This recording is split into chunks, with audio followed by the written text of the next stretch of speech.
Hi, this is Marlene with Miami Ghost Chronicles, and I want to welcome you to another episode of Stories of the Supernatural. Wherever you find us, whether it's a video on YouTube or on your favorite podcast platform, please like and subscribe to us so that you can get notification of when a new show is released. You can also find us on major social media platforms where I give you a heads up about upcoming shows and which date and time they will be aired. If you go to MiamiGhostChronicles.com, you can find links to the shows, MP3 files which you can download, or links to your favorite platform like iTunes, Spreaker, SoundCloud, and all other major sources. You can find information for upcoming and past talk show appearances as well as new book projects at marlenepardo.com. You can also purchase books and merchandise there, and you can visit my author page on Amazon at Marlene Pardo Pellicer. Due to popular demand, I'm narrating my True Believer stories that I've collected throughout the years in a new series called Supernatural Storytime.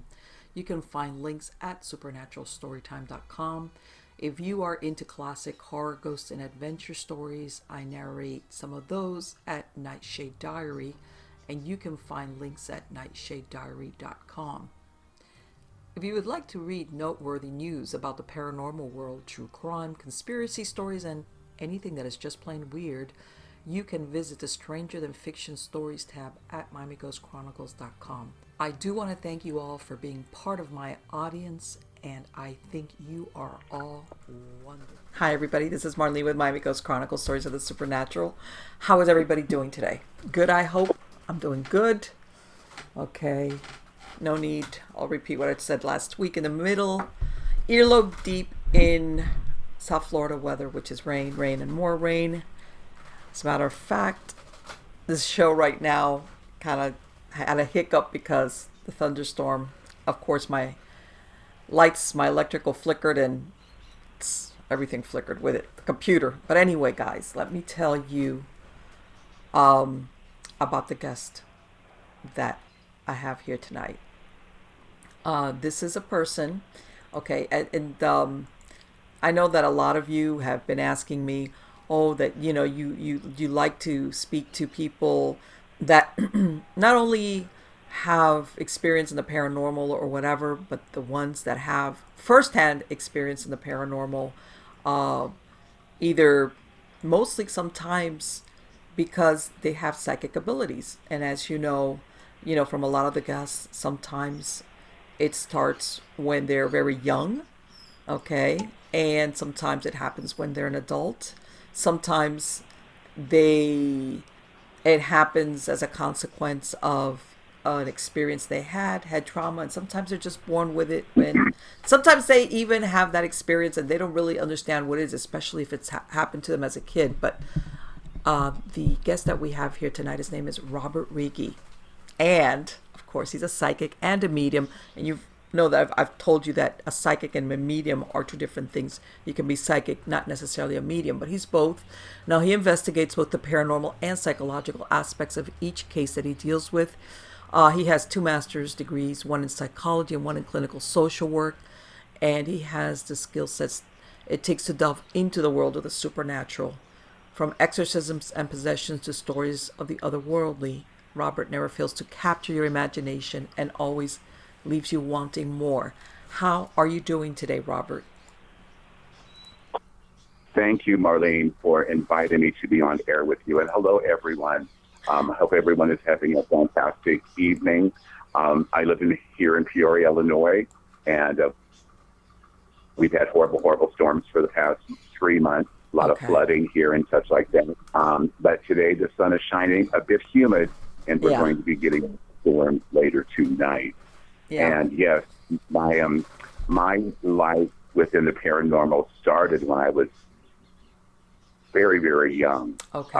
I am half Italian and half Spanish. And so, Marlene, coming from that culture, it's very spiritual culture. I am Roman Catholic also.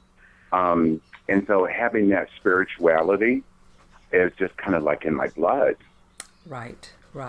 But when I was 4 years old, I had my first apparition.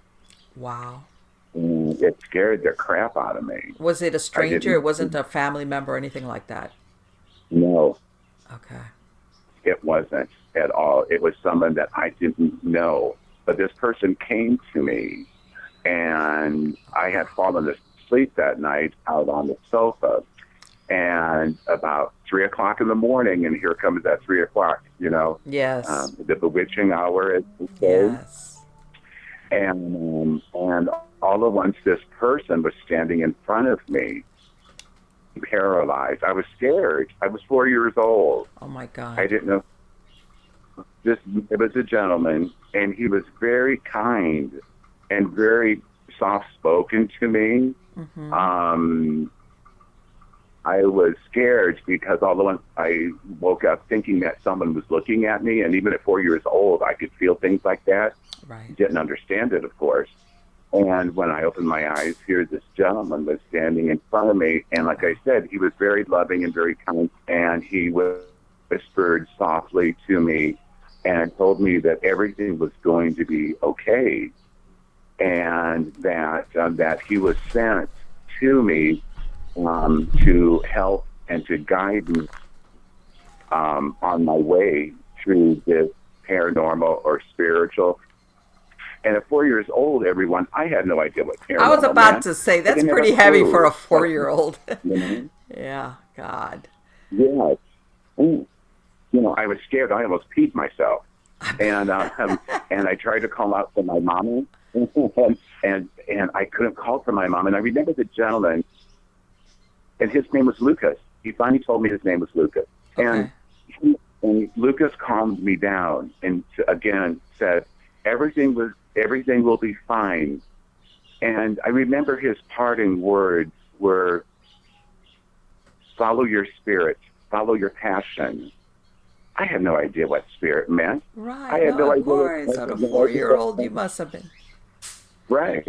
Looking I had back no again, do you think that was he a guide, or was that a one-time thing that you saw him? I only saw him one time. Really? But it was very loving. And Marlene, as I thought about meeting Lucas over all these years, Mm-hmm. that he is the truly one that got me started within the paranormal field. Now, one has to realize that I was born in 1954. So Mm-hmm. this was in 1958. Right. And psychic mediums and the paranormal and No. tarot cards and things like that, one had to be very, very careful because our culture and our Yes. society played those off. And also, they believed at that time that it was a psychiatric disorder. Sure. Yeah. Yeah. And, Especially if you're and so saying I you're could have seeing been, things and hearing things. Oh yeah. right, right. And so they could have thought, my family could have thought that that I was schizophrenic. I'm Mm-hmm. having some emotional problems and stuff. Right. And so I remember when Lucas left, I felt like I said, I felt very safe. I didn't understand what he had said to me. And when he left, and Marlene, when he left, there was an air about in the room that was so refreshing. I remember as a child, and even to this day, talking about it, Marlene, that I am back on that sofa in my little pajamas and reliving this. It's not often that I talk about Lucas. In fact, Marlene, you are one of the rare persons Oh, that I have even spoken to fantastic. about Lucas. Thank you so Um, much for, I mean, for and bringing so I that thought up was, because, yeah, because sometimes, who knows if he was trying to head off you having maybe another vision of maybe somebody else that was deceased that wanted desperately to connect with a boy that had psychic abilities, and maybe somebody that looked really horrible or in a death state, and he was trying to you know, kind of like give you a heads up before you really right. saw something Right. frightening. Yeah, yes, very much so. And prior to that, being 4 years old, Marlene, I didn't understand what I was feeling. I Mm-hmm. didn't understand that I was feeling other people's emotions. At 4 years old, you don't know what the word emotion means. But I Sure. remember that I was feeling sadness and joy from other people just walking by them when my mama would take me to the market, to church. We used to go to the cemeteries a lot. Being Hispanic, being Italian, going to the cemeteries like going to Right. to Right. we always People don't went. realize that it's not considered a morbid thing. It's not. Mhm. Yeah, it's very much so. It's like it was like going to a family reunion. Right. And this one Yeah. cemetery here in Peoria, my great Italian grandparents are buried there. My grandparents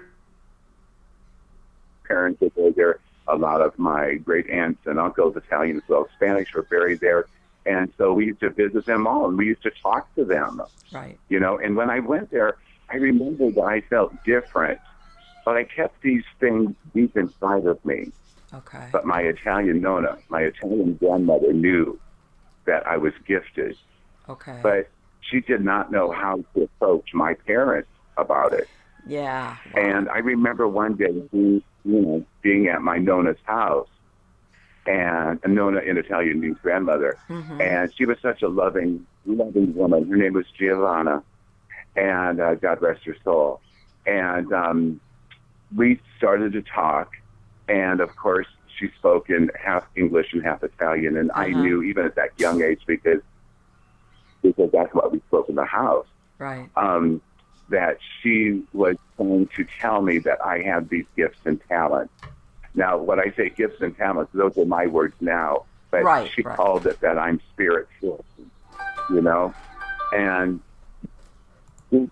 she asked my mom if she could take me to a friend of hers, what we would call now a white witch. Okay. Okay. And my mother said yes. And my mother still didn't know what was going on, and neither did my father. Of course, they're never thinking that a grandparents, yeah, I can see where they were like, okay, go ahead. Yeah, yes. But I did tell my mother. I never told my father for the longest time, but I did tell my mother about what I experienced that night. And she embraced it. She didn't tell me, it was just a dream or anything like that. Right.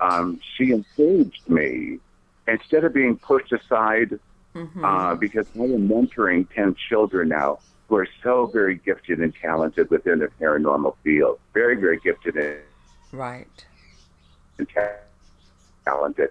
And a lot of these children that I'm mentoring, they have been pushed aside by their parents until their parents reached out to me and understood that their children are not psychiatrically sick, that they're truly gifted and talented.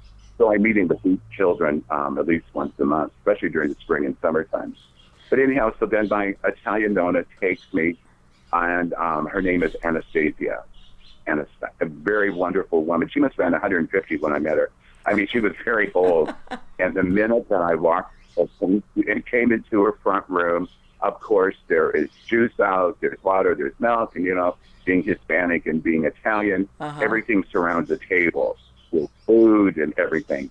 And so we sat down, and she says to me, and she could hardly speak English, but I remember that she told me that God has blessed me with so much, and that I will help people in life, and that to follow the Spirit, follow my dream, follow my passion. Okay. And again, here I was 4.5 now, and I had no idea what that really meant.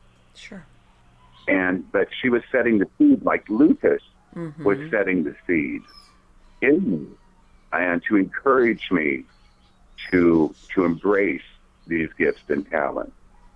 And I remember that Anastasia, that she started to light what I thought it smelled terrible, but it was sage. Okay. As I look back now, it was sage that she put to the bed. And I first thought it was incense, but it didn't smell sweet like that, Right. And then she began to pray. And she was Catholic, like I am. And I was with her for about an hour and a half. And sometimes she would just look into my eyes like she was reading, like going into the depths of my soul. Okay. But I felt very comfortable with her because I know my Nona would never put me in harm's way. Right. I knew that. Yeah.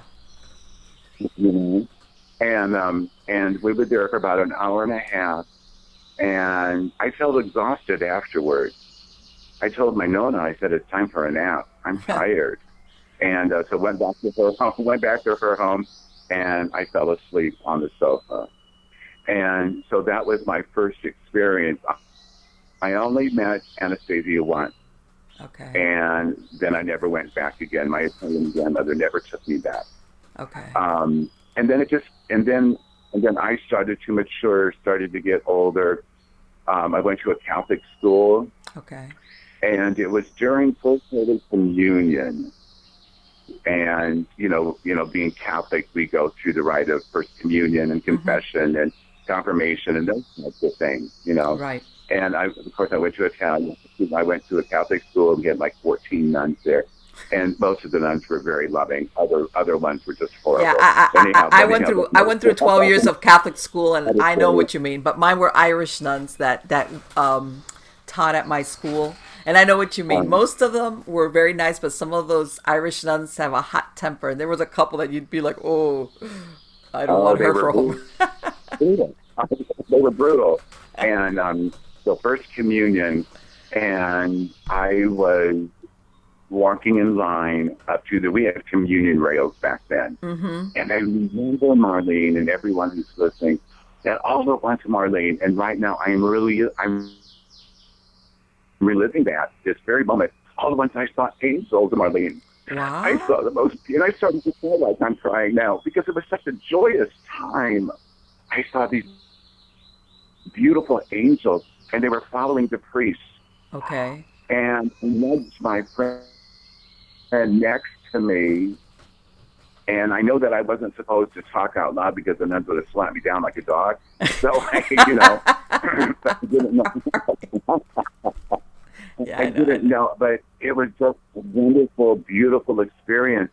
And I remember when the priest gave me the Eucharist, the Holy Communion, the wafer, the true body of Christ. Being Catholic, we believe that that is the true body of Christ. Right. And the priest's hand turns into the angel's hand.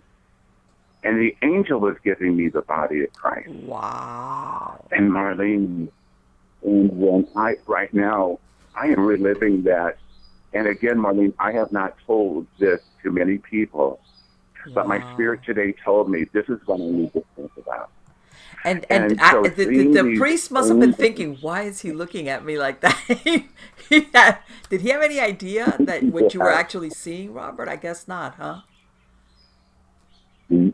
No, he didn't have a clue. I don't know. Wow. I didn't know if he thought I was having the epileptic seizure or what was going on with me. And I'm not making fun of like the people that have epilepsy, no. But you know what? I totally understand what you were talking about as far as people don't realize back in those years. If you went to Catholic school, it's very strict. I remember if I would forget my beanie, I would sweat bullets if we had to go to mass because you were supposed to have your head covered. And I understand when you were saying about like I was seeing something, but I knew I had to like, act normal. Or if not, I was going to get in big trouble. I totally get it, believe me. Right. And it was difficult because here I was like 6 years old receiving communion. And again, I was experiencing so much during that time. I didn't levitate or anything like that. But the love of God that I felt and the angel that I saw at my first Holy Communion is the angel that continues to be with me this day. Really? And it is Raphael, the archangel, God's medicine to love. Mm-hmm. Okay. And so that's Raphael. I'm going to tell you, Marlene, and everyone, that I am adopted. Okay. And my birth name, which I did not know until later on in life, my birth name was Raphael. Oh, and really? Wow. And so that makes sense, And so Raphael has been with me all this time to guide me and to protect me. Of course, I did stupid things in my life. Everyone does. Everyone makes bad decisions. But the thing of it is that we learn by them, So, so then it just got, my abilities became stronger and stronger. And I talked to my mother about it. Now, Italian fathers are different. they're just like Hispanic fathers. Yeah. They're busy working and doing this and doing Yeah. that. My father was my adopted father. He's the only father and mother that I know. And they very loving to me, very loving. But I felt this closeness to my mother. Okay, and and so I would talk to her. I would talk to her about these things, and my mother would just pat me on the head and smile and kiss me. She called me her little bambino, and I haven't said those words in 40 or 50 years that I just said just now, and my mother passed away in '94. Wow. And like I said, my mother was very loving, and she encouraged me as much as what she understood herself. Right. Okay. And so then during the grade school years, I was having a difficult time. In fact, I began to stutter terribly because I was being bombarded with all these spirits in the classroom, spirits at the window, people beckoning me, people wanting to talk to me. Right. Well, I was going to ask you what happened after you saw Lucas, and like you said, here you're growing up. You're still a child though, and I'm thinking if you've got these abilities, it's inevitable that you are going to have, I imagine, these spirits trying to communicate with you. Like elbow each other out of the way to speak to you. So that must have been, for a little kid, that must have been tough. Oh, it was tough because, Marlene and everyone who's listening, is that I did not know who to go to. Yeah. I could go to my mother. I could go to my Italian grandmother, my Nonna, and talk to her about things. But it was something that I needed to experience on my journey. We're all here on our own spiritual journey, not religious journey, but a spiritual journey. Right. And I began to stutter terribly. My grades began to falter because every time I sat down, every time I walked by anyone, I would see 5, 6, 7 spirits, and they would talk to me in my ear, and I didn't know what to do. And so when I was speaking to my mother, and she goes, I am so worried about you because of your speech, because of you stuttering. What's wrong? And I told my mother. I said, Mama, I said, Mama, I see these spirits. I said, they're good spirits. They're just wandering around. They're lost. And I even saw little kids my age walking around asking me to help them. And Marlene, I did not know how to help them. Of course, that's for even for an adult, for a child, that's such a heavy load. It was so difficult. And so my grades, like I said, began to falter, and I began to stutter even more terribly. And then we had a young priest, a German priest, came to our parish. And he was co-pastor, assistant pastor, and he took a liking to me. And my mother was explaining to him what was going on with me. And just he was a loving and kind man. And I would talk to him, of course, with my mom being in the room, of the things that I was experiencing, instead of pushing me off and throwing me away and telling me to say 10 Hail Marys and say Our Fathers and, fast or whatever. He was so loving. And he is the one who really became my first spiritual director, even at that young age. He was only at the parish for 2 years. But during those 2 years, Marlene, meeting with him weekly, my grades got better. My stuttering started to decline. And he made me feel so comfortable in what I was experiencing.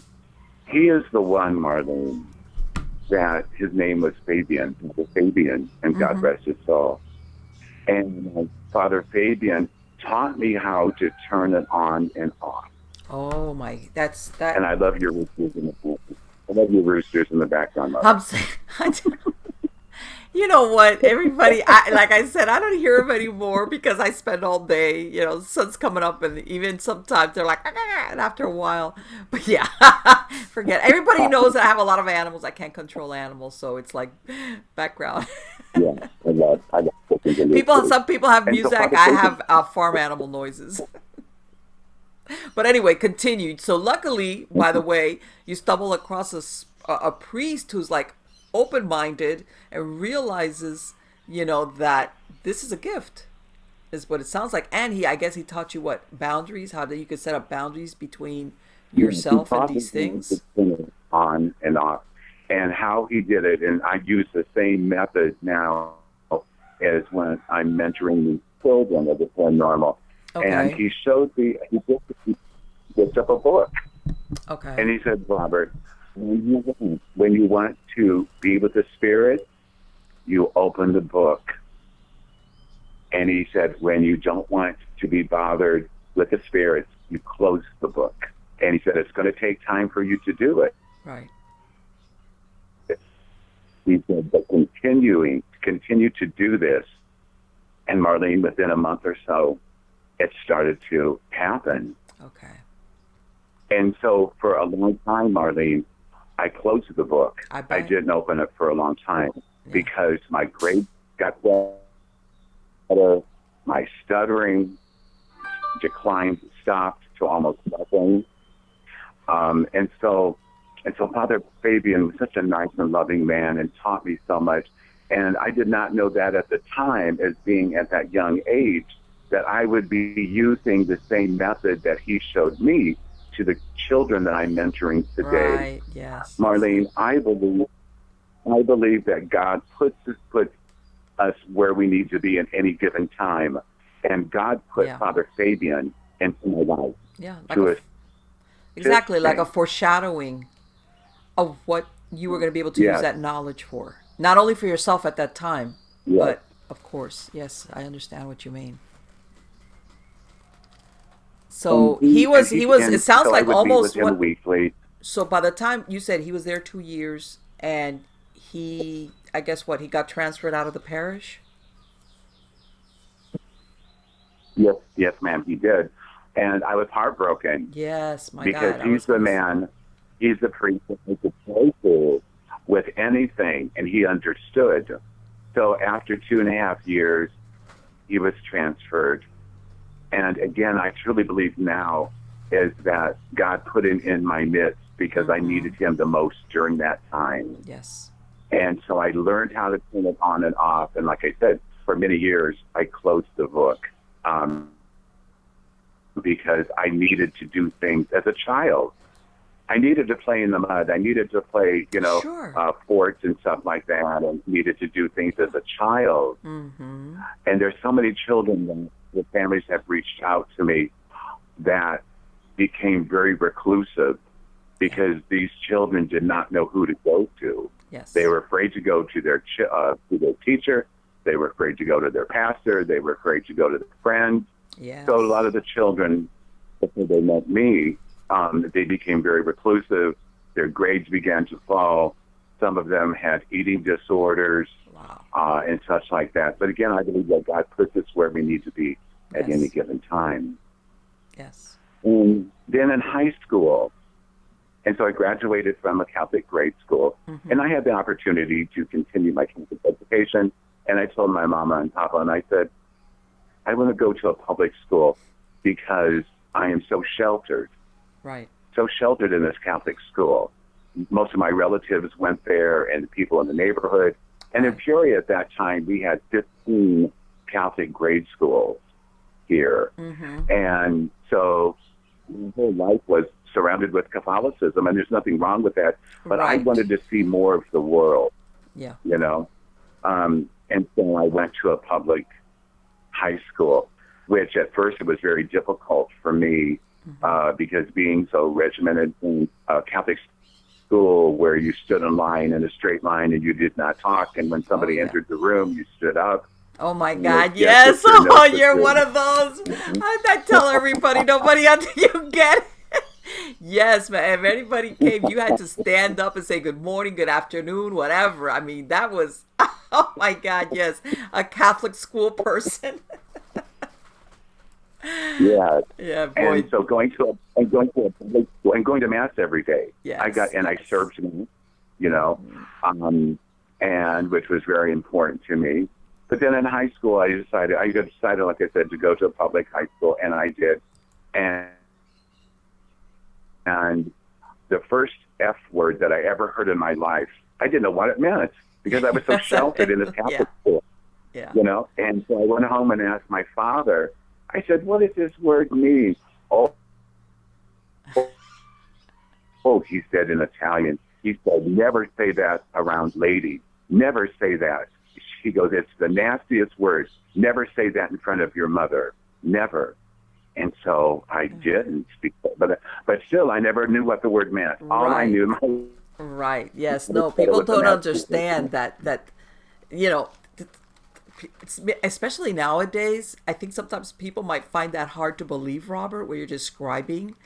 But yes, in Uh-huh. Catholic schools, and I know because I had friends that went to public school. As a matter of fact, I lived very close to a public school. And of course, like you said, when I graduated in eighth grade, which was when you would go, I wanted to go to public school because I didn't want to wear a uniform anymore. And my mom said, Oh nah, yeah, the you're going to uniform stay in the forever. uniform thing. But people don't realize Mm-hmm. that absolutely right.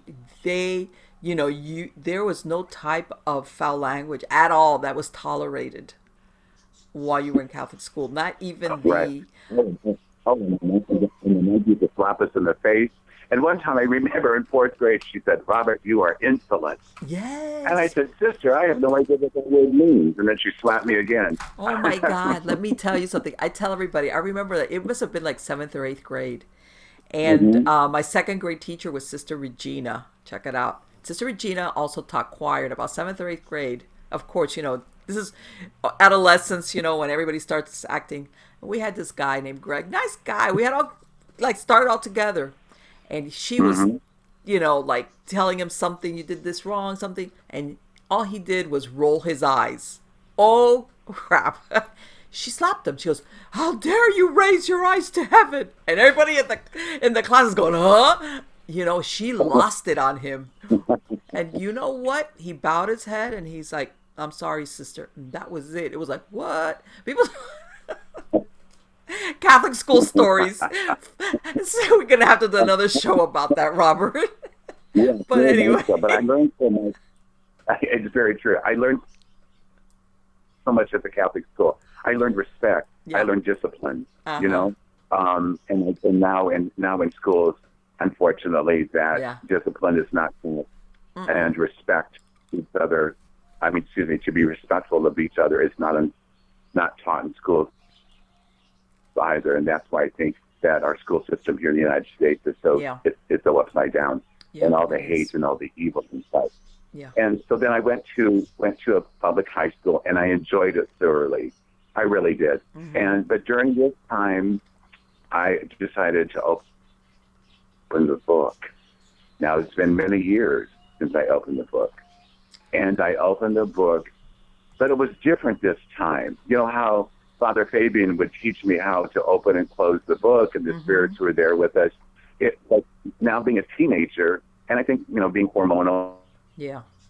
Yes. roller coaster and such like that, that Mm-hmm. the experience of the spirits were different.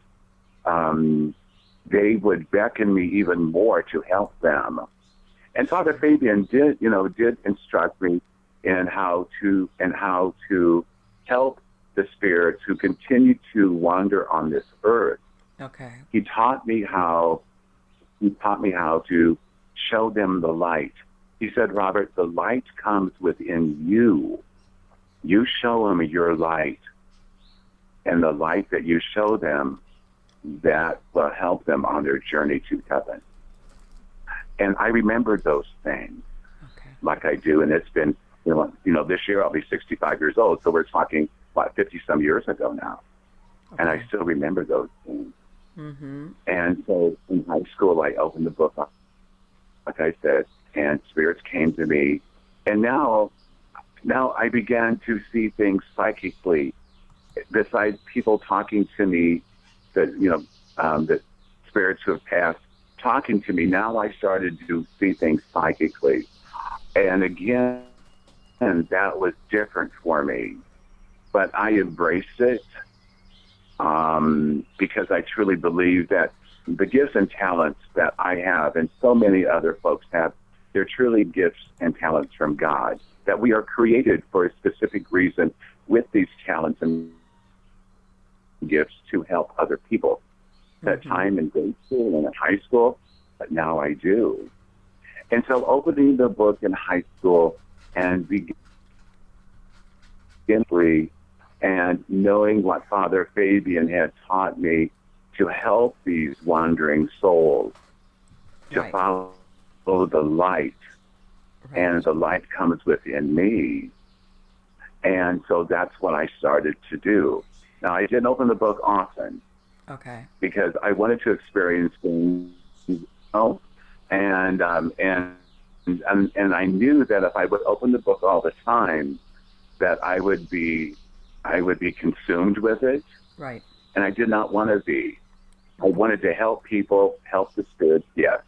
Right. But I needed to experience life. Yeah, you were a live human being. And having all this, yes. And having this death around me all the time is not good for anyone emotionally, physically or spiritually. It's not. It is not. And also there is that opportunity. Father Fabian said, Robert, you always have to be careful of the evil one, because the evil one lives. He said, if you look at, and he wrote out the word evil, and then if you look at the word, it really, and then it's live. EVILLIVE. Right. And he said, evil does live. And he said, you have to be very careful. He said, ask Jesus to cover you with his white light of love and protection. Anytime you open the book, you cover yourself with the love of Jesus, and that will protect you. He said, pray to Saint Michael the Archangel. Pray to my own angel, Raphael, and I have. From the moment that Raphael came into my life, he has been with me. I talk to him. At times I see him. He's always there for me, always. And so in high school, like I said, I opened the book sometimes, and then maybe for like an hour or so, and then I would close it because I wanted to go play tennis. I wanted to drive my car. Yeah, I wanted to go to Burger King, McDonald's, I wanted to go bowling. Of course, people back then bowled a lot back in the it was 70s. And go to baseball games and really live my life as a teenager here in America. Right. And so I closed it more often than I opened it. And then I graduated from public high school, and I have always felt compassion for poor people. I felt compassion for those who are handicapped. And I talked to my parents about that I wanted to go to school to become a psychologist, or a clinical social worker, so I could help other people. All right. My mother knew I loved to cook. Being raised in an Italian and a Hispanic family, cooking is number one. Always around the table, always eating, laughter, such like that. And my parents really wanted me to go to the Chicago culinary program there. It was called the Cordon Bleu at the time. Okay. And they were going to pay me, and they were going to pay my tuition. And I said, I really want to become a psychologist. I want to understand the human mind. I want to understand why we do the things that we do. And so my parents agreed. They said, where do you want to go? And I said, I want to go out of state, because if I don't go out of state, I don't want to live. I mean, I love being here in Illinois, and I love my family. I have 72, at the time I had 72 first Italian cousins. And so family, as you know, Martin, being Hispanic, family is everything. Yes, but you know what? I'm going to stop you here, Robert, because it's really funny, because now we hear the opposite. we hear about people's kids that are in their 30s and they still don't want to leave. Like they're like the opposite. You know, they don't want Yeah. to. They're almost like afraid of experiencing life. And back then it was like, okay, I mean, I want to do stuff. Yeah, I might be difficult, but okay, I can handle it. I don't know what happened between now and then, to be honest with you. But hmm No, that is very true because, and they said, where did you want to go? And my mama goes, you know that I will miss you, my bambino. And and so I cried, and I said, please, Mama, I said, I want to experience everything that I can. right, I said, I love Illinois, but I said, there's a vast world out there that is beckoning me. And so please let me go. Oh, let me go. It's not that I don't love both of you. I love you so dearly, and I thank you for adopting me when I was just 6 months old. And so my mom and dad talked about it, and I remember the next day, my father goes, you can go to school wherever you want to go. And, you know, that I was not raised in a very wealthy family. My father was a blue-collar worker. He worked at Caterpillar, okay? right, And money was tight, but I never knew poverty. If I was poor, I didn't know that I was, right, you know? exactly. Because everybody else around me, you know, that we were in the same boat, as they Yeah, say. yeah, And so my father said, where did you want to go to school? I said, I want to go to the University of Florida. okay, And he goes, why so far away? And I said, I don't know. My spirit just says go, you know. And she said, your spirit. Now, my mother had talked to my father about some things, but not everything. Okay. And so my mom understood what I was saying. And so they talked a little more, and they said, fine. And I said, when I graduate the next day, I want to go to the University of Florida, because if I don't go, I will never leave Illinois. I said, I have to go right afterwards. And they wanted me to stay here in Illinois for the summer and work right, and stuff like that. But I knew that I would have never left. And then I would have never been able to fulfill the destiny that God had set out for me. right, And so the next day they put me on a plane, and here I am, a Hispanic, Italian, gay Catholic boy going to North Florida, as they say, to Gainesville. And I had never truly been to the South before. And so it was culturally shocking to me and I different. bet. Um, but all in all, my experience at the University of Florida, it opened so many avenues for me. Of course, I partied like everybody else did too, you know. Right, And so I needed to experience that too. Met some wonderful, wonderful friends that I'm still friends with to this very day. But I realized that when someone, and I think this is probably at every college and university, if you're not from the area and you come there not speaking with an accent, and maybe you dress a bit differently, yeah, and you speak a little differently, it is sometimes people shy away. But I got with some good friends who were into psychology and social work also. okay, And so they were from the East, from the Northeast, from like Boston and New York and places like that. okay, And so we just had like our group of friends. And but my experience at the University of Florida in Gainesville, it was an eye-opener. It truly was. okay, I remember one time I went to St. Augustine okay, because I heard how haunted it was. yes, And so I opened the book. And I had told my friends that I have these psychic gifts and talents. And some of them understood it and others didn't. And that's fine. Of course, everyone says, well, do a reading on me. Can you read my future? I said, well, if I can read the future, we would go to the horse track. And we would, we would do that. Right, And exactly. People so don't we went, understand it doesn't work like that sometimes. yes.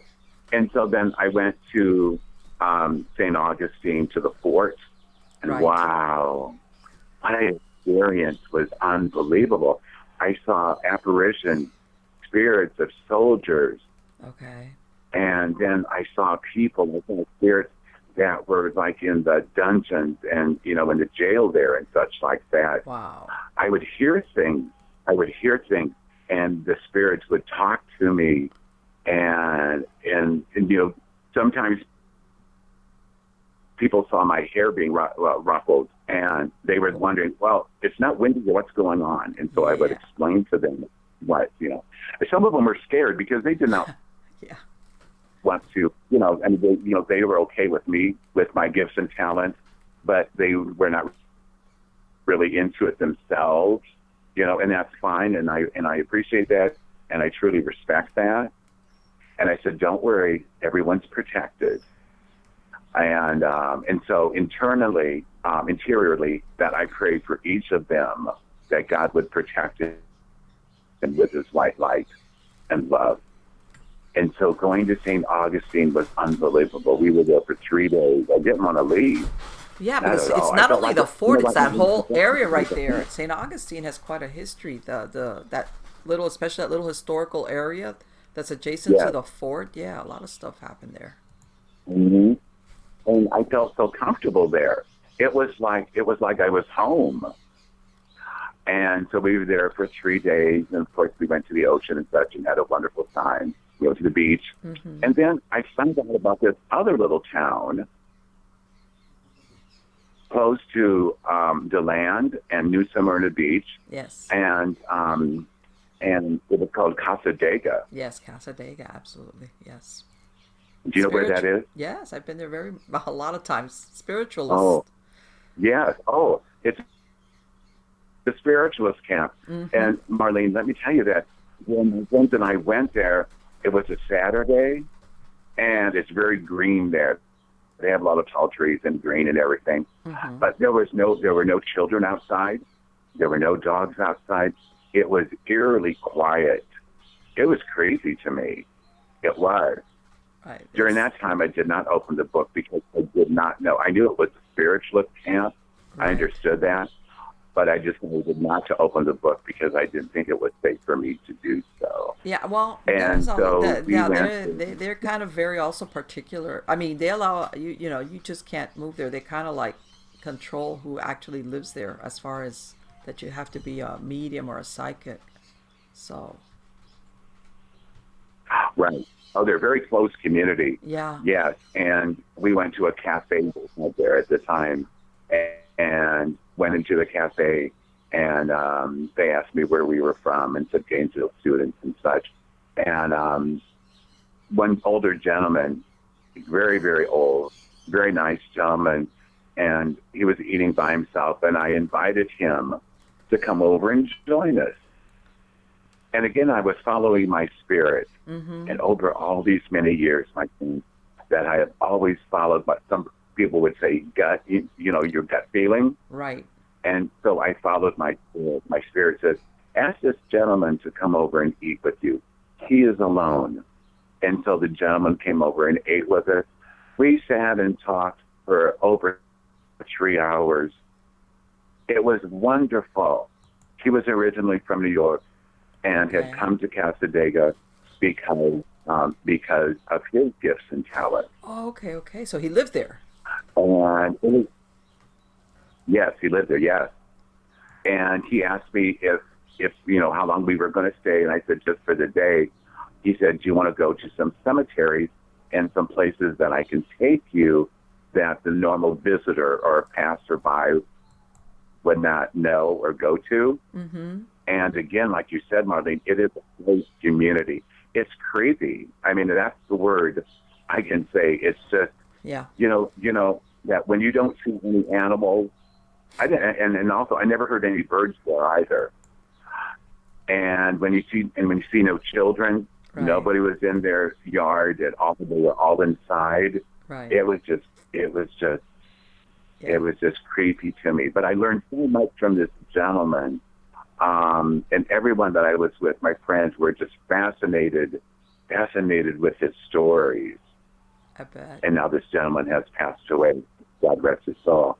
But going to Casadega, and like I said, we were there for the day, and then we went back to Gainesville. And then right before, I was in Gainesville for almost 6 years, and that's because I wanted more of the forensics and psychology, and also clinical work within clinical social work. Right. And so I was there for a bit longer. Right. Well, 6 months into the program, I was asked by the dean of psychology department, or the chair of the department, if I would be interested in going and interviewing Ted Bundy. Oh, you're kidding. Ted Bundy.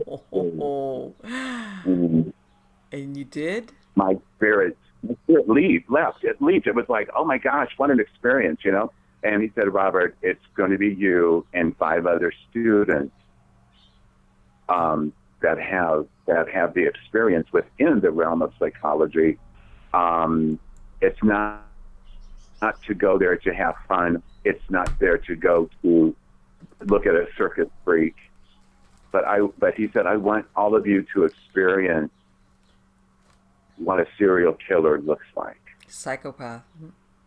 Yes. And so we did.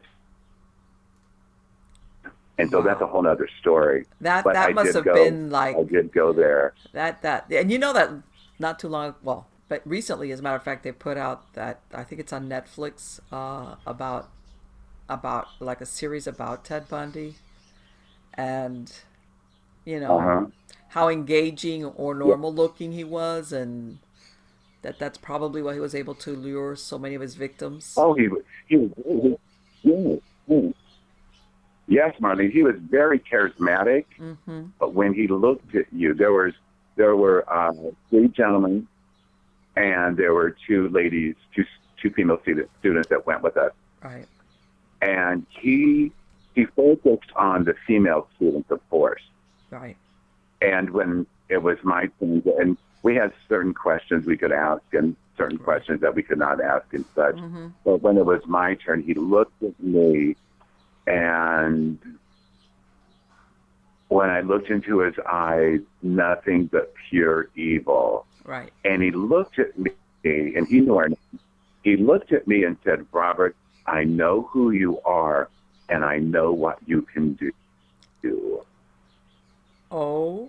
Now, how did he know that? Well. But I looked into his eyes, pure evil. There was nothing but pure evil in those eyes. My hair started to raise on my arm. Let me ask you, Robert, do you think that considering what he did, and from what I understand, there's still victims that they think that he never claimed, or that they've never been able to link to him, but they suspect that, or even have been found, in other words. Do you think that he was either at an attachment or had some level of demonic possession, that's why not only did he do the things he did, and don't get me wrong, I totally understand that people can do horrific things and not necessarily, that devil made me do it, alibi doesn't hold water, but because of that comment he made to you, that's very unusual that he said that to you. Yes, it is. Because he did not say that to the other students at all. Yeah. In fact, then that the professor that went with us was shocked that he said that, because this professor did not know of my gifts and talents either. Right. Exactly. Some of the students did, but the professor didn't.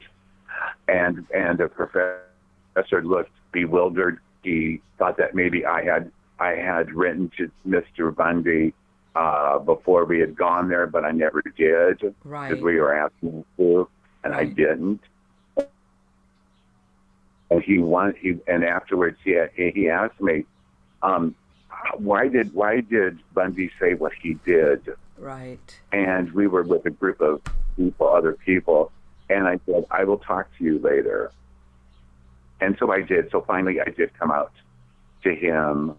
Here I came out gay once, and now I have to come out of the closet being a psychic medium, It's like... and so Wow. and so, um, and so, and so telling him, but the professor was very open to that, Okay. very open. Okay. He But said, Robert, there are possibilities in this world. I have to validate in what you said and what you have experienced in your life. And he said, Robert, if you ever, and he used the word paranormal, and so this is in the 70s. mm-hmm. So again, that word wasn't used too much. No, it wasn't. And he goes, Robert, if you ever start investigating, doing whatever within the paranormal field, always validate what the people are experiencing is true, Right. because it is their perception Exactly. and not ours. Yes. And he has lived with me forever. Right. And also, I must tell you that there is a connection of Ted Bundy in Peoria, Illinois. Oh, In really? fact, right down the road, 4 houses from me, there was a young girl who went to the same public high school that I did, Mm-hmm. but she was 6 years older than me. So Okay. I was in grade school, but I remember her. She decided during the time in the 70s, like everyone else, it was the hippie things in the 70s, 60s and 70s. Everyone was hitchhiking, Oh, going I into was different about to say, places in the don't tell country. me hitchhiking. That you look at it now and you're like, man, they're crazy. Wow. She decided to go hitchhiking to the Pacific Northwest. Oh, And during that time also there was a serial killer called the Green River yes, yes. serial Gary killer. Ridgway, right? Okay. And yeah, but she met up with Ted Bundy, a girl that I had known, not very well because she was much older than Right, me, right. but I know who she was. Her parents and my parents went bowling together and such like that, so we were all Mm-hmm. good neighbors. And I Right. really, like I said, I just know her that well. But but yeah, she was hitchhiking. She was almost to Seattle, Right. and she was hitchhiking. And who picked her up? The Ted Bundy. Wow. And he mutilated her. He masturbated on top of her. He cut her breasts. He burned her. Oh, He dismembered her. He put her in a garbage bag and traveled from that part of the Pacific Northwest all the way to Texas with her, dead in his back of his car. And he buried her in a shallow grave under a pecan tree in Texas. And how I know all this mm-hmm. is that I met this young girl's brother many years later, and he told me about that because he had heard from my parents that I had met Ted Bundy, and so he wanted to relate that story So to was this me. something did they ever recover her remains? Was this something that he talked to the police The, about, or did the, they parents discover her went remains down, and didn't the, know who parents, she was? the parents went down, and because of DNA, you have to realize that when I first got in the field, that we knew of DNA, yes, Mm-hmm. but there was no testing for DNA. Right, The right, testing of DNA came in the last. It started in 1982. They really tweaked it the last part of 1982 and in 1983. right. But And it so wasn't through common at DNA, all. yeah. So through DNA, then they decided that it was their daughter, his sister, that was murdered by Ted Bundy. Yes. So let me ask you: maybe did he confess, and that's how they found her, or were her remains recovered and they just didn't know who it was originally? In other words, that they No, didn't connect her to him. How did they realize who she right, was, besides the right, DNA stuff? I mean, or right. It was during the time. It was right before he was when he was executed, okay, that he began to sing like a canary. oh, okay, And okay, okay, part of it, he wanted to get out of prison. He wanted to see he wanted to right, be out and about. So right, he thought in his mind, well, this, I will be able to go out of the Right. prison if I start talking and everything. So they did. So they took him to many, many places, and one of the places was Texas, and he showed them where the grave was.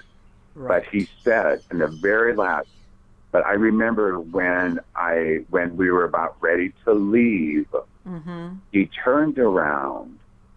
But prior to that, let me tell you that he undressed the female students with his eyes. He kept talking about their breasts. Oh my Oh, God. you have beautiful breasts. Are you Oh, you have serious? He's beautiful telling lips. them this during this interview? Oh, yes. I go, Oh, well, what very has he much got so. to Yes. lose? I mean, what's Yes. going to happen? Right. Right. But when he looked at me again, his eyes, that gaze, I will never forget it. It truly, truly evil. Do I believe that he was demon possessed? I believe that there is a fine line between Mm-hmm. a psychiatric disorder Right. and being possessed. Right. And I think that there was a part of him that was truly demonic. Right. Okay, was he psychiatrically ill? Yes. Do I believe that he was born psychiatrically ill? Probably so. But there were things that happened during his childhood Right. Yeah. Yeah. that sent him overboard. You know, Right. um, and so did I think to this day that an exorcism would have worked?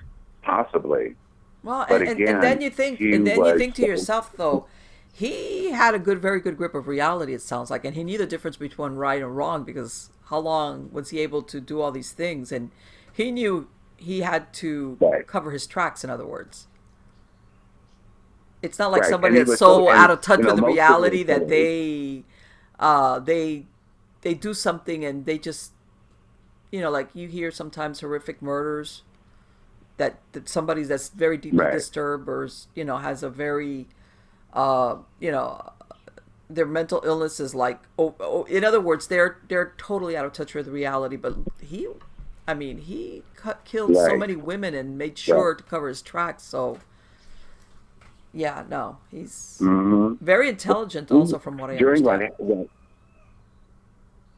oh yes, very narcissistic, very intelligent. He was a lawyer, very smart man, very charismatic, very good-looking man. He could charm anyone, and he did to their demise. Yeah. Yeah. And I remember that reading his life afterwards, Mm-hmm. that there was a time that the female who raised him, Right. all the time he thought it was his sister, but it was his mother. Really. Yes. Wow. And when he finally told him, and prior to that, he was functioning pretty well, pretty normal, let's say, Okay. whatever. Okay. Okay. But when she told him that, that's when he started to go off the deep end. That's when he started not to trust women. That's when he started to hate women. And that's when he started his, as he would call it sometimes, his revenge against the bitches. Wow. But God, that's still that psychopathic streak. That's, I mean, I Yeah. could I could see where maybe, a man could have a very complicated relationship with women because of that. I get it, but Mm-hmm. between that and what he did, wow. He does And have one. He does have one daughter. He I did did father a daughter. I did not know that. Yes, and the daughter does not go by his last name. Can you blame her? He has never surfaced. It came out in a trial prior to him being sentenced that he does have a daughter, and he said, and he agreed, yes, that he did, that he did, but she has never surfaced. Yeah. She doesn't go by his last name at all whatsoever, and I wouldn't either. You know what I I mean? I mean, she, wouldn't. I wouldn't. you I know, wouldn't. I wouldn't. Well, I mean, and even now, so Manson, he has grandchildren and everything now that they've right. acknowledged the And relationship Charlie to him. Manson was Yeah, Charlie Manson is another one that fascinated me, and also John Wayne Gacy Yes. here in Illinois, Mm-hmm. and also the BTK killer Yeah. in Wichita, That Kansas. bind, torture, kill guy. He's a. Now Ted Bundy, yeah. Now Ted Bundy and the guy in Wichita, Mm-hmm. very, very, very narcissistic, and as we know, the narcissism will come back and kick them in the butt because they begin to get sloppy, Yeah. because the narcissism will say for them, you know what, you got away with it once, come on, you can do it again. We can do it again. Yeah, and you're smarter. I'm smarter than And what everybody happened to else. the people, yes. And then what happened to the guy in Wichita, he was silent for years. Mm-hmm. And then one day, and then this gentleman, not him, this beast, this animal that I'm talking about, the guy from Wichita, Right. he was an elder in the Lutheran church.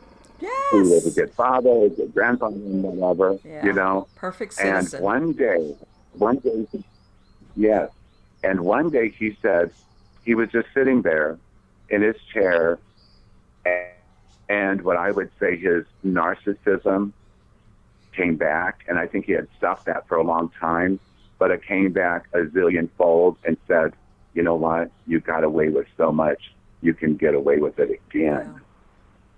Yeah. But this time, by the grace of God, that he was very sloppy, and Yeah. that's how he was caught. Right, because he didn't understand when he used And another a thing, floppy disk on the computer that could be traced. He was not that up and up on or computer savvy to understand that yeah. stuff like that could be traced.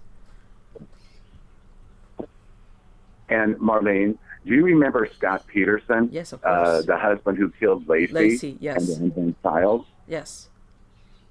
And they were in California. Yes. I have been writing to Scott over all these years during his trial Mm-hmm. because he fascinates me. And in the letters that I have gotten from him, I receive a letter once a month. Okay. He still puts out his love for his wife and for his child, and that he never murdered them at all, and that he wishes that he would get out. They would allow him to get out of prison, so he would be able to find their killer. He is so narcissistic and so out of touch with reality. You know what? I think that for people. him, You know what? I think the thing is, Robert, people sometimes confuse somebody that's vain versus somebody that's a narcissist. Because you can have, you can be conceited and Right. be, vain and stuff like that, but it's only superficial. How's that? Versus a true narcissist yes, is, which, this narcissistic tendency is so ingrained in your personality. yeah, yes. Yes. You know, someone can say, "Oh, well, look at my hair today." Well, that's just being vain, and that's fine. Okay, Right. Yeah. but a true narcissist is so ingrained into their psyche, into their biology, into Yes. themselves. And Scott Peterson was the golden boy of his family. He could do no wrong, nothing. Whatever Scott did as a child, it was wonderful. They got him out of so many scrapes, Right. so many things. But even to this day, the family does not believe that they had anything to do. Of course, they didn't have anything to do with the murder of Lacey and their child. But it's just a fact that they, to this day, do not believe how Scott was raised had anything to do with the murder of Lacey. And I disagree with that. Which kind of totally, tells you a know? lot. And to me, I remember, I followed the trial, but I really didn't file it. I mean, like on a day-to-day basis. But I remember there was one point where when he was involved with his mistress, Amber, I can't remember her last name, he's telling her that his wife is deceased. It's like, it's like, come on. I mean, I know married men will lie if they're having, an affair. They'll say they'll divorce or separate, not even married. But that thing about my wife is dead, that's very Right. unusual, kind of like a foreshadowing. Like, was he thinking already? Right. And in his mind, all this time, that Lacey was dead to him. Right. She was dead to him because she was pregnant. Yes. He never wanted her to be pregnant. Right. Never. Yes. And so from the time of her pregnancy, the time she got pregnant, is when he turned on her Right. and became dead in his. Right. So I continue to write to Scott. I don't comment about how I feel about the trial and anything like that. I keep it very not superficial, but I just ask him how he's doing and if he's going through treatment and such like that, and how is it being, so he tells me about death row and such like that. And some people think that it's really macabre that I do this, but I am fascinated with the human condition. I truly am. And I think I'm fascinated with that because of being a psychic medium also. Right. Do I believe that Scott was possessed? No, I do not. Right. I just believe that he was so psychiatrically sick, and then his narcissism had taken over.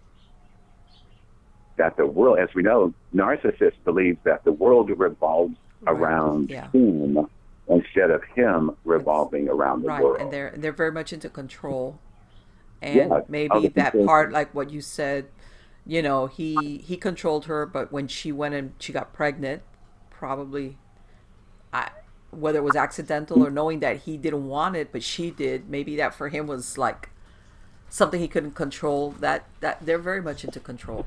Right. Right. And, also is that then this baby became her number one priority. Of course. He lost the spotlight there, or was going to lose it very shortly. So my journey within the paranormal field has been extensive.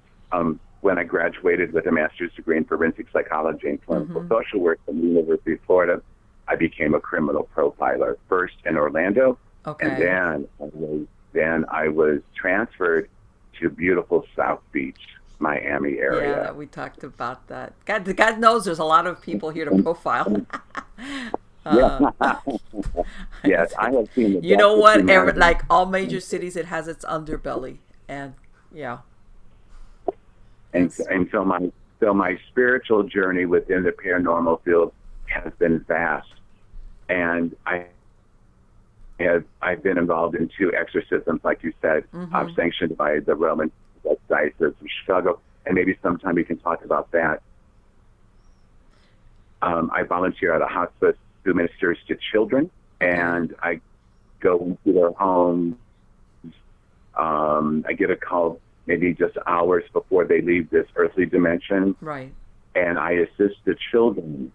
And the children will talk to me about angels and seeing angels. Okay. And I'm just not there for the child, but I'm also there for the parents. And maybe sometime we can talk about that and mentoring these 10 children, in which I will call children of the paranormal. These children are beautiful. They were so misunderstood growing up, and they couldn't reach out to anyone. And I do a lot of radio programs, and so their parents have heard me on different programs and such. I always give my phone number out. I'm always available. And so they reached out to me.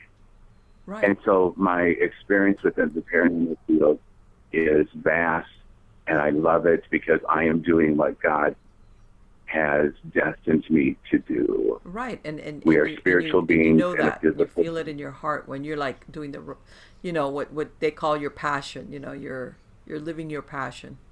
Yeah. That is very, very true. It is very true. And like I said, maybe sometime when you have availability that I will have the privilege to come back. Oh, absolutely. And we can talk about other things. Yes, I would like to hear about I want to call them your adventures in South Florida. We talked briefly before we started recording that here in South Florida, it's kind of a very diversified cultural area as far as not only the people that live here, but their belief systems, things that happen. Right. Like all places. I know one thing, Marlene. I'm sorry, what? I know that I was working on a case that I had to get involved in Santeria, Yes, yes. And that's one of the and so aspects we can here that, talk yeah, about that things can get very dark. I hate to say it, but very, very dark. yes, oh, very much so, yes. And so I've seen the best of humanity and the worst of humanity. Mm-hmm. A criminal profiler becomes the victim. We find out what they eat, where they eat it at, where they buy their clothes, where they go to church, who are their friends, and such like that. What kind of movies do they go to?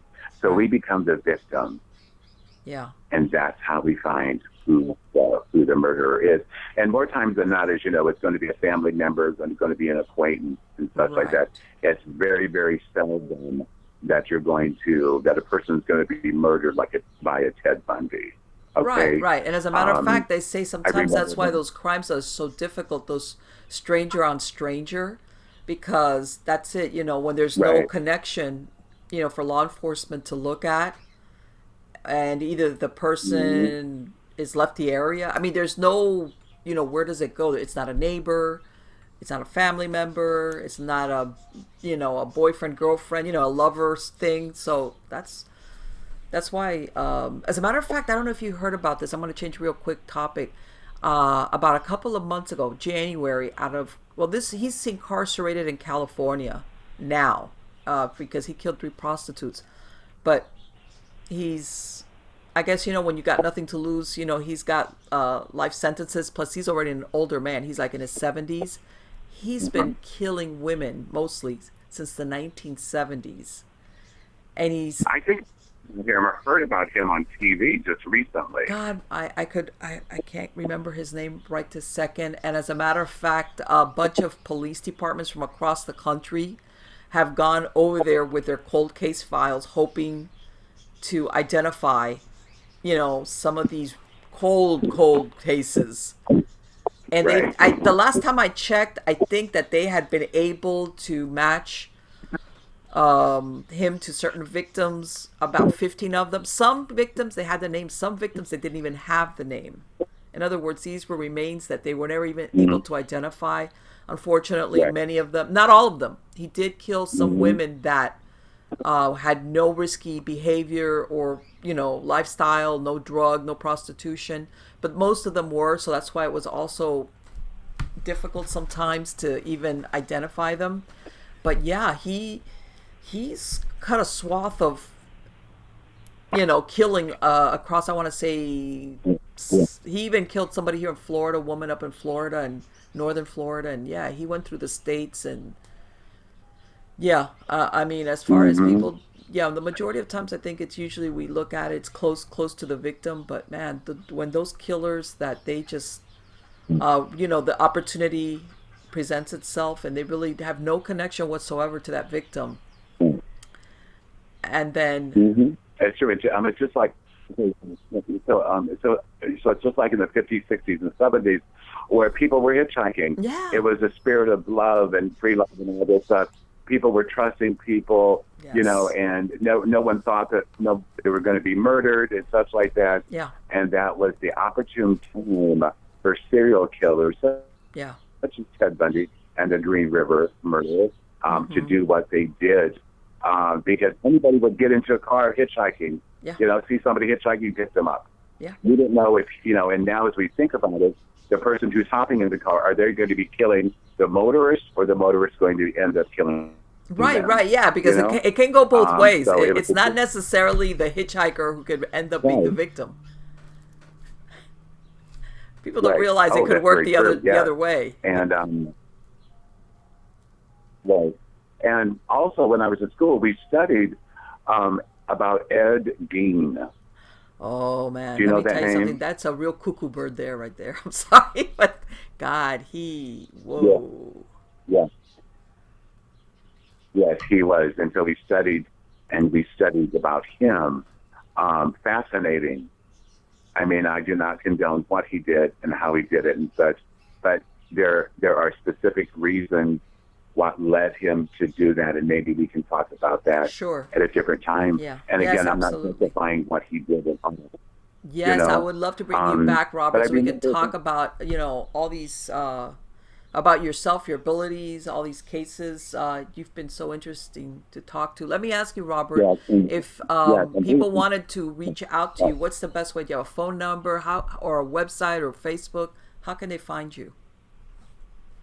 okay, yes. I'll give you my number, Okay. 309 Mm-hmm. I live in Peoria, Illinois, Central Standard Time. If anyone has any questions, Okay. if they need my assistance, I do so much within the paranormal field. In fact, tonight I'm talking with my friend Michelle, who Mm-hmm. has reached out to me, who had taken care of her son, who was in a horrible diving accident, and she was having a most difficult time through the grieving process. Okay. And she heard me on another program that I did, touchedbyangel.net, and Okay. talking about angels and talking about the children. But anyhow, so I will be talking to Michelle tonight. Okay. And And I but anyhow, will if put your anyone wants phone to, number, Robert, in the credits of the show. Also, besides, for anybody, okay, they can find it there. yeah, yeah, Um, please do. Please do. And also, that someone wants to go to my Facebook page. I yes. don't have a website. I did, but someone hacked into it. Did you know how those pesky spirits can be at times? Yes, I know. It's Anyhow, called so that was paranormal hacked into. sabotage. That's my net, but that's my word Yes, for it. very much so. Yes, I totally understand. And so if someone wants to go to, to my Facebook page, and my profile picture is not there. It is going to be of a little boy, Okay. and I will talk about him sometime. That Okay. I was with him to assist him in his journey to heaven. Okay. All right. So I want to thank you. No, I want to thank thank you, you. Megan, so very, very much. No, thank you, Robert. Have a wonderful day and good luck to you on all your projects and all your endeavors. Thank you so much, and we will talk soon. God bless everyone, and remember to give each other a hug. Love prevails over hate. And if Yes. someone's having a bad time, look inside of you. And we all need to live. We all need to love the little child inside of us. Yes. Embrace that child. Love that child. And in loving that child, and then you will feel the love as an adult. God Yes. bless everyone. And thank you again, Marley. Thank you. Bye bye. Take care. Oh, wow. I'm going to have Robert back. I mean, that goes without saying. He is he's very kind hearted, very knowledgeable. Um, yeah, like I say, I could spend hours and hours talking to him, but definitely I gotta bring him back. I gotta bring him back. It's just so we'll be hearing more from Robert again. Uh, in case if you didn't catch his phone number, even though it will be in the credits of the show. All right. His phone number is 309-213-0325. Okay, and if you go to Facebook, all you need to do is look for Robert Righi, Righi. And of course, all that information if you have the credits. But in case you're listening to the podcast version, this is how you can find Robert. As you can tell, he has the psychic abilities, but then he also has the training, the education. And I think that's really important because I understand that very well myself because of my own my background in as far as how I was educated in mental health. Uh, that sometimes people do have mental illnesses that have nothing to do with the paranormal. They don't. I've said it before. Sometimes you do have both things. Sometimes you do have somebody with a mental illness that has an overlap of supernatural events taking place around them, or in some cases affecting their behavior or making it worse. That's possible. And then you have the other spectrum, which is you have people that are having a paranormal slash supernatural event, and they're kind of people try to diagnose some of the mental illness when it's not a mental illness. when there is nothing wrong with their brain, they're truly experiencing like what he was describing as a child, hearing things, seeing things, feelings that you're like, am I going crazy? That part of you that questions your own sanity. And then, of course, if you think you could question your own sanity, what do you think happens when you come in contact with people around you? And as he was saying, even kids nowadays, if they have any type of psychic abilities, everybody's different. Some have maybe are clairvoyant, clairaudient. They're sensitive. I mean, it could be everything. It could be one or the other. And everybody thinks, well, so cool now, but for a kid that's really getting this with no control over how to stop it or slow it down, it can be overwhelming. They don't see the cool aspect of it. In other words, they don't. Because, like he says, and people don't realize, especially if you are able to see or hear, and, the, let's say you have mediumistic abilities as far as dead people, they're not going by the clock. Okay, they're not saying, oh, it's 11 p.m. or midnight and Bobby's got to sleep. No, no, no.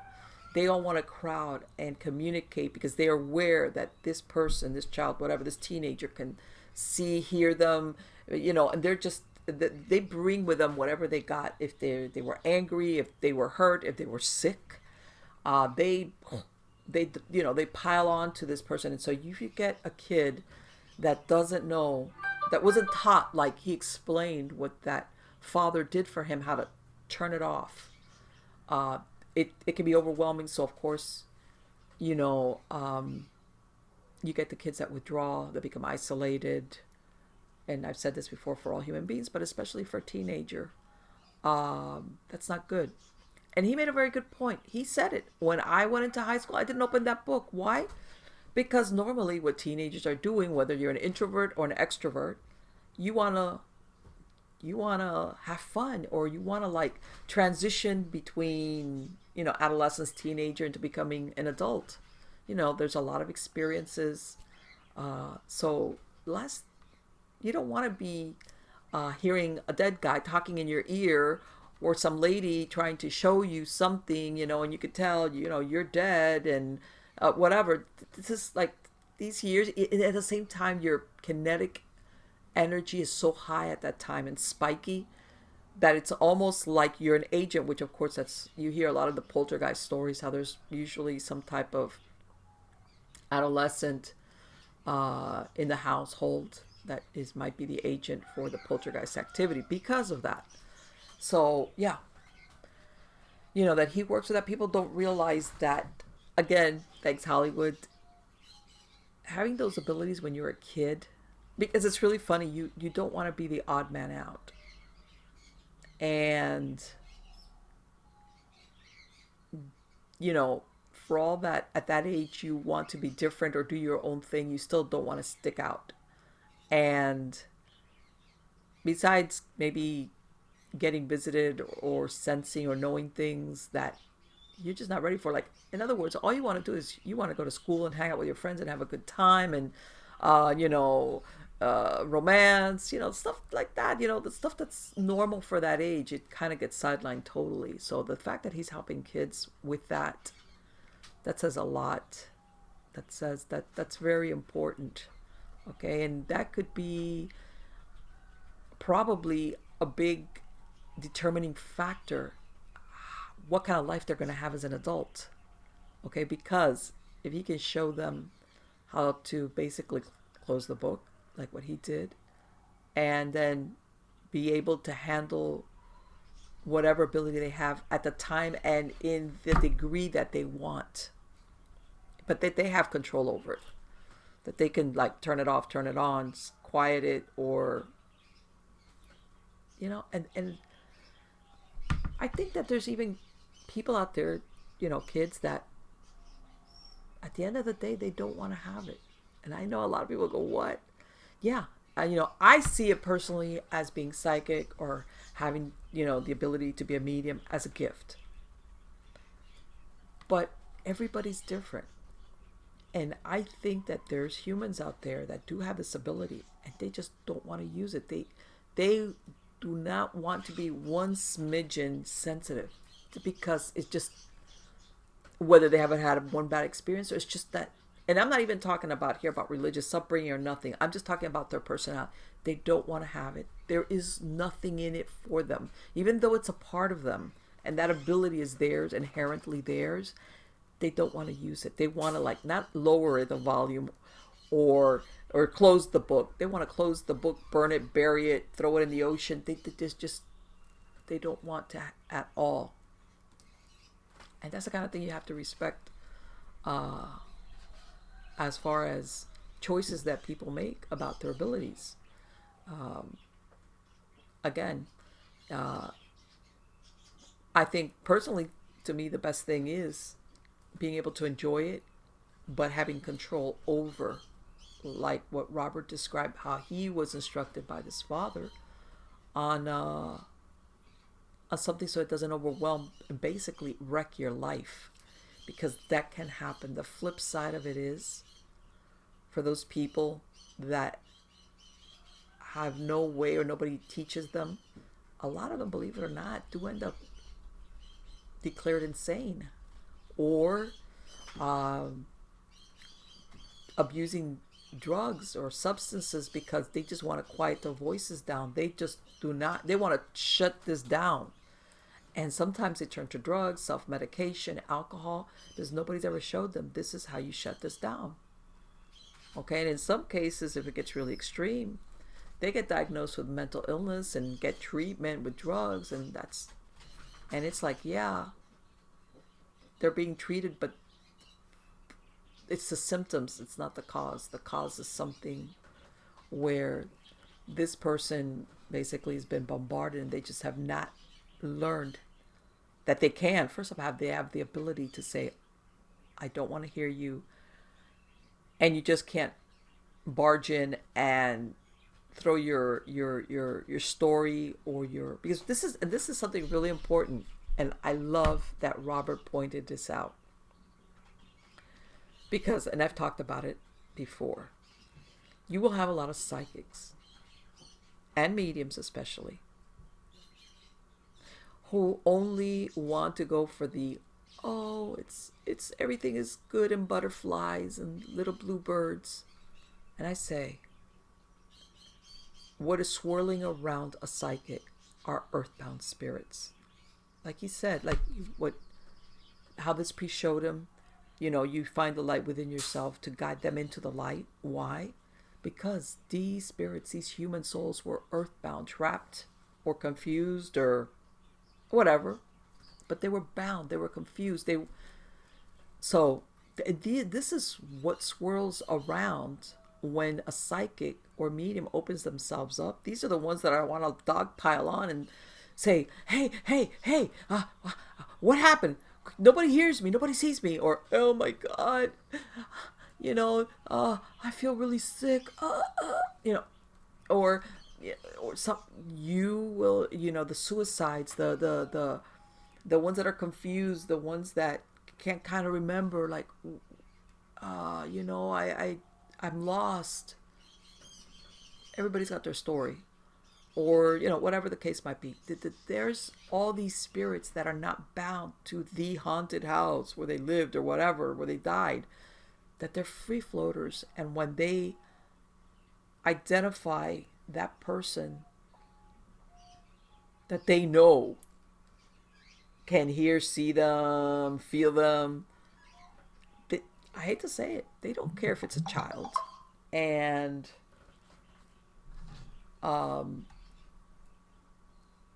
they overwhelm you.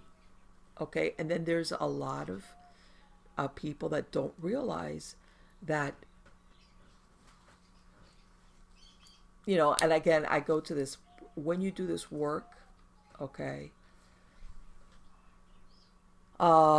those, and which, I mean, we could do another show about this, which is why people, that cautionary tale about Ouija boards or spirit communication, etc., because this is what is around there.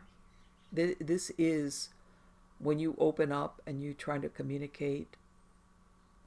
Okay, and like he said, Robert, he described that the priest also cautioned him about evil and about asking for protection. Why? Because in and amongst the spirits of human beings are things that are non-human, or in some cases, uh, let's use Ted Bundy.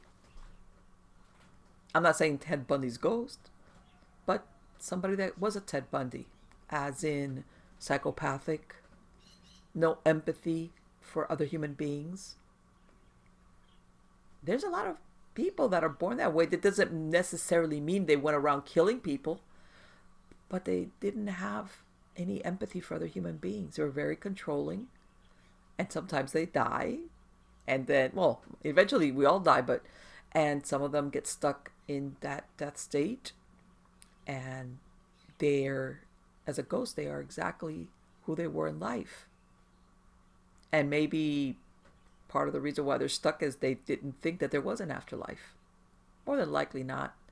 In other words, they weren't that much into spirituality or what happens to you as far as your soul. They really thought that when you died, and that was it. Maybe they were hedonists, lived for the moment. That was part of their emotional makeup. And then here they are, dead. And it's like, what now? And then they still have that psychopathic streak in them. Yeah, so again, when you open yourself up for communication with them, this is what's out there. This is what's out there. And by this, again, it's almost like, think of it. It's not good or bad. Let's take the non-human entities out of this equation. It's just like when you go out in the world, you're going to go run across nice people. You're going to run across people that are okay. There's, in other words, people that are into themselves. It's just everything. It's the same thing. If you take all these different possibilities of human beings that cross your path, and you take them and you throw them into the non-human, now they're dead. More than likely, I hate to say it, your lighter, airier, good feeling people that have love, they don't get stuck. They just don't get stuck. They just make their way. They transition. It's the ones that the ones that have that experience or emotions of hate, anger, revenge, all those really heavy feelings. Those are the ones that get stuck, and those are the ones that are out there that will most definitely answer the call when anybody is trying to either open some type of communication, whether it's a Ouija board or any other method. And God knows there's a lot of people out there that don't know how to protect themselves.